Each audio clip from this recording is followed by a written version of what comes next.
Hello. It's early morning and I'll be doing other things later, but I thought I'd show you what I've been working on right now. Now keep in mind these have not been finished painted. These are rough. There's lots of mistakes everywhere, and I want to show you the mistakes because we can learn from each other that way. This little guy, I'm sorry, they had him in a puke green surcoat with puke green shoes and pink tights. On his tights, see how I got some of the black on the back? We can fix that in finished painting. However, we're going to be not always using all metallics. So what you want to do, if you want the metallic white on there instead of a flat white, when you fix your mistake first, go with the flat color. And then once the mistake is covered and you want to add glitter or metallics or what have you, what special paint you have, whatever that is, then after the regular paint is dry, go over it with your specialty paint, glow in the dark or whatever. But that way, you're not, you're gonna be using a lot more of your specialty paint if you try to fix that kind of a mistake where you've got black on a white like that. See in the back, see how I messed up? I was using a smaller brush, but my hands shook and I got it on where I didn't want black. So that's how you're going to fix that. Use your flat first, let it dry, make sure you've got everything covered, and then go over with your specialty paint. That will make it easier. Number 2, hold on, I gotta pull my other. Now, this looks like a mess. What I am attempting to do is mimic old wood. So what I did is I took this old brush I've got. It's old, see how the bristles aren't perfect, aren't like a good newer brush. They're all frazzled, whatever. I was putting barely any paint, and here's the brown I was using, right there. You see how it's pushed out on the side of the palette? Well, right there. What I was doing is you dip it in the well, and then you brush off, like this, most of the paint so that your brush is almost dry. And you only have a bare minimum of paint on it, and then go over like just quick strokes. Don't put any pressure on the brush when you put it down. Don't push. You're just resting the brush very barely even touching the surface, and flip it real fast. And if you've got a spot that has too much paint on it, clean off your old brush and just dry it out, and then without any paint on it, just work on moving it through the surface, and that's how you'll come up with this type of look. Now you'll notice I've already done some yellowing in the windows, and the black does not look good. That is okay. Now that I've got the yellow where I want it, I'm gonna add some sparkle, some gold and some sparkle. In this case, because of the type of painting I'm trying to do, to mimic like a stained glass or something, I'm putting flat down first, or if I want to mimic age, I won't use the metallics on the base here. I'm just going to be using a regular wood. I'm going to add some gray to the brown when I do the same technique until I have the look of the aged wood that I want. The reason why you're going to add gray to your brown, if not in the same well, I'm not talking that kind of add, not like that. Don't mix your paints here. What you're wanting to do is you get your brown so that it looks crappy like this, and then you'll get your gray. Yeah, wrong color. Hold on, gotta find it. Stay with me a minute. I'm using the wrong bottle. Aha. Nope, that's the glitter green. Yep. All right, I gotta open a new bottle, but that's all good.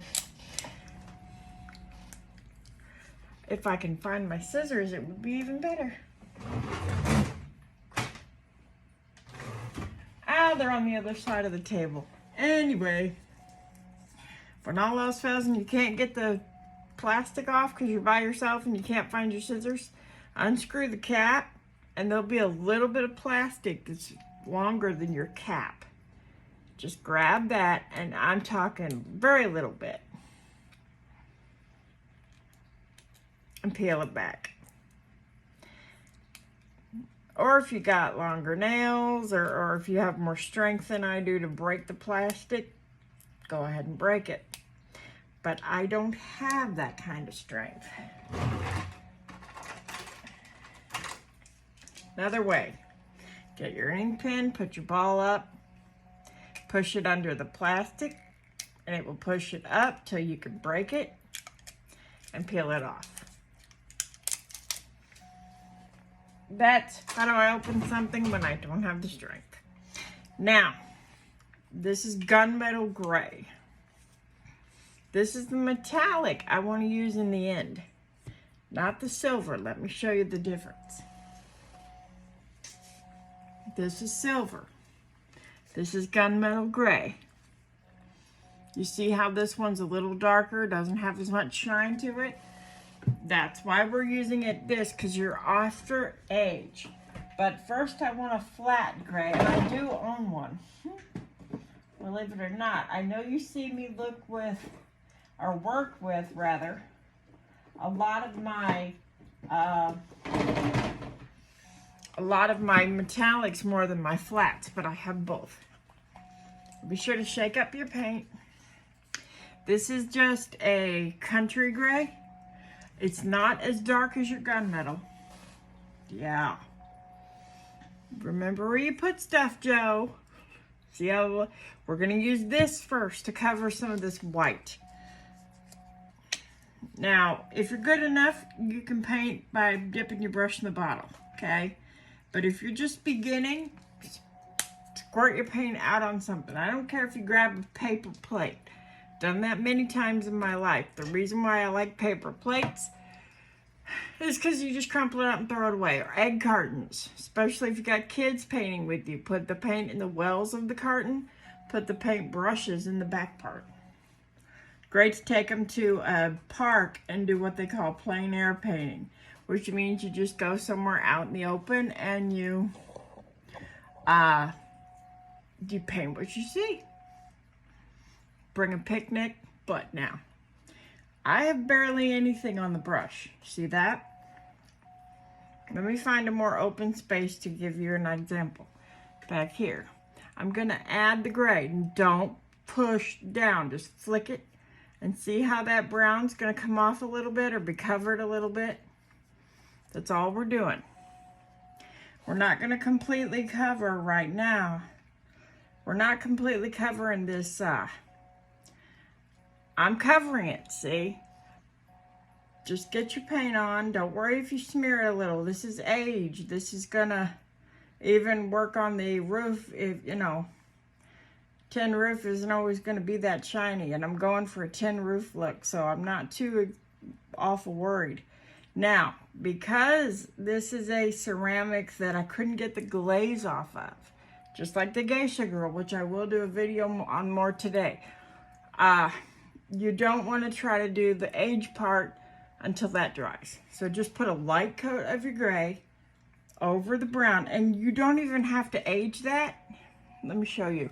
Do you see how that brown's coming through and some of the cream is coming through? That is going to show, that will help show age. Showing age on a piece is just like maybe there's sun damage and that's why the wood is bleached out, okay? Maybe someone tried to paint it at one time and that's why we're getting gray, you know, maybe whatever your story is. And that's another tip. When you paint, don't be afraid to create a story for your little piece, you see. This is an old abandoned church that someone found. And maybe they're storming or snowing and they need shelter for the night. And it's not so abandoned that it can't be refurbished, this little church. And maybe they help the community find this little church again and fix it. See? I've outlined some of the black. It's not great. Even the yellows are kind of smeared. You can fix that in finish painting. We're not there yet, so don't stress that till you gotta. But don't be afraid to put your grays anywhere you want. You know, age doesn't just choose one place. So I'm just taking my light gray. And this is not sponsored, but my light gray came from, it is.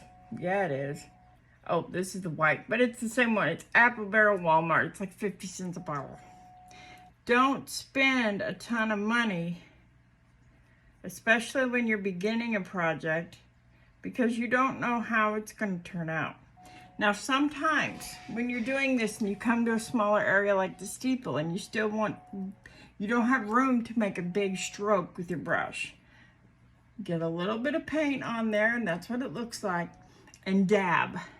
You're not pushing down. Again, you're just touching the surface. If you feel you need to push down, don't push down hard. You want to just make it just a little dab will do you. Kind of like the Daisy sour cream, you know, just sit there and dab it. You don't need to push down really hard. If you want to get a little more paint, then push down a little bit. And once this gray is on, we're going to set this aside and let it dry. And that's how I do the aging of a piece. I start with one color and I lighten it. I go for a dark color underneath. Do the same technique, let it dry, add a lighter color, let it dry, see how that goes. And then I might add like a little bit of a third color, either a little lighter, a little darker, depending on what look I want. Now, if you want to do the metallic, just dab a little paint on the steeple like that, and then wipe some of this gray off your brush. That's why I cover my tables with tablecloth, because I'm bad about wiping my brush on my turntable and my tablecloth. And then just kind of flick. You can put a little pressure on it this time, but you're really just kind of flick. And all you're doing is distributing a little bit of this gray over the shiny copper roof, tin roof, whatever kind of roof your place has. And then when all the paint is gone off the brush, don't reload it. Don't reload your brush. In fact, I'm going to switch brushes on you because my brush has got too much stuff. Both sides have got two of these frazzly here. Now, with the clean brush, I'm going to wipe off a little bit of that gray, but it's already had time. This technique, the paint will dry really fast. But even still, just run your dry brush through it. Get a little streaky. Yeah, like scratch streaks almost in the paint. Because if something's been aged, maybe birds have scratched it, maybe it's been a little rusted, you want to give it texture. And also that's a good way to figure out where you forgot to paint. I forgot to paint this one spot copper. No big. Don't be afraid to experiment either, which is exactly what I'm doing. And why you see me tamping my brush in the wells is to get some of the paint off. I am putting a little bit of brown on the roof, and I'm gonna add some red glitter. Not right now, later. The red glitter, I want it to mimic rust. So, to my vision, rust kind of stands out. I don't know how you all see it, but I see it kind of stand out. So I'm adding a little brown to calm down the copper just a little bit. I still want the copper to show through, so I'm not really being pressing on the brown. I'm just dabbing a little bit over the gray that I put in. And I want to show you, see, you're not doing a brush stroke. This is dabbing. This is going to help it look aged, weathered. Maybe parts of it have withstood the weathering process a little better than others. So just dab, dab, dab. You can also do this by painting it a full color and then wiping clear. But with a glaze on it, that doesn't work as well as I've showed you that technique for filling in words and stuff. That technique works when your piece is not previously glazed and you can't get the glaze off. See what I'm saying? So just add a little brown. I want to add a little brown in there. The gray dried really fast, and I had some brown from last night on here, so I'm adding a little brown to give it a little bit of more age. I'm gonna let that dry, and then I'm gonna add some sparkling red glitter to mimic the rust. Now, if you don't have sparkling red glitter and you still want to mimic rust, get a red and do this technique with it that I'm showing you, this light dab, dab, dab. And you will fix any trees or anything that you accidentally dab. We'll fix that later.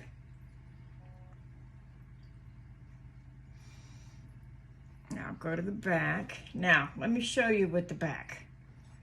That was just the gray we just put on with the other brown underneath it. That's the full effect. Except for the steeple. I'm still not happy. Oh, I forgot to dab the steeple. And in my view, the steeple has been in the sun the most because it's at the top. And the heat from the copper roof, maybe that's reflecting on it and causing it to age more quickly. When I was a kid growing up, we used to live in just outside of my hometown, in a little town of St. Moselle, and it's pretty, I'm dabbing some brown on the gold where I put for the windows, just to give it, like there's age on the windows a little bit. But anyway, this town we lived in was an old mining town, and when the railroad come through and the mine was active, it was quite prosperous, bigger than St. Clair, my hometown. And that's called Moselle, Missouri. And so it got to be quite big. They had a drive-in movie theater, and maybe this wreath up on here was been there for a while and got aged. But they had a movie theater and things like that. But then when the mines dried up and the railroad shifted, they changed the route on the railroad. Then St. Clair became the bigger town because they're right next to each other. I mean, they could have been one town at one point. I don't think they were, but that's how close they are. Now, when you've got fresh paint in your well, very gently dab some on your brush, and then go into a cleaner space and dab, dab, dab to get the paint kind of set in there, but not, you don't want it all over the place or it'll mess up what you're trying to do here. But they had all these old buildings. Some even have like swing sets on the top for the old movie theater, you know. There was the old bank, the old general store, the old jail. And my sister and I would explore. Sometimes I would explore without her, you know. My friend would come down and we'd go down there and not tell my parents, which was very stupid. I've got a little too much brown on the back, see? Right there. So I'm going to, you can, in fact, that's a good way for me to take your other brush. I'll show you that technique and just brush it over. You're not pushing on the surface. You're just moving the brush, a dry brush over the surface. And because of the glaze underneath, it takes it off. There we go. And sometimes I go by myself, which was dumb, because these were not safe buildings, let me tell you. I mean, they weren't. And just play around in the old town. And there was this old church that I was always fascinated with. And anyway, that's what I'm trying to replicate here, is that old church. It wasn't old enough it couldn't be saved. In fact, I think it was. Saved, that is. And rebuilt. Now, we still have finished painting to do. And I haven't detailed the cross, because I want to put a little gold under there, and then I'll age the gold. But that's an aging technique. Now remember, we haven't done finished painting, so it's going to look a little sloppy. But that's the aging technique that I wanted to show you that I like to use. Happy painting, everybody. I'll see you in the next video later today. Bye.